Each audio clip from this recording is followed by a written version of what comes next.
रक्षाबंधनापूर्वीच लाडक्या बहिणींना अजितदादांकडून ओवाळणी, 5 लाभार्थी महिलांना गिफ्ट।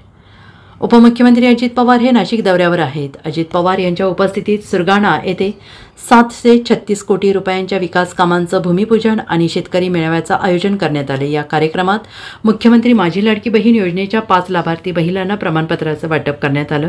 राष्ट्रवादी काँग्रेसचे आमदार नितीन पवार यांच्या कळवण सुरगाणा विधानसभा मतदारसंघात हा कार्यक्रम पार पडला।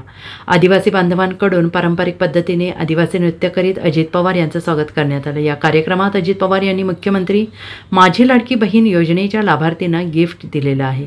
यंदाच्या राज्याच्या अर्थसंकल्पात अर्थमंत्री अजित पवार यांनी मुख्यमंत्री माझी लाडकी बहीण योजनेची घोषणा केली। या योजनेअंतर्गत पात्र ठरणाऱ्या 21 ते 65 वयोगटातील महिलांना महिन्याला 1500 रुपयांची आर्थिक मदत दिली जाणार आहे। राज्यातील तब्बल 2 कोटी महिला या योजनेसाठी पात्र ठरू शकतात। या योजनेअंतर्गत औपचारिकरित्या 5 महिलांचा सन्मान अजितदादांच्या हस्ते करण्यात आला आणि यावेळी त्यांना प्रमाणपत्र देऊन त्यांना सन्मानित करण्यात आले।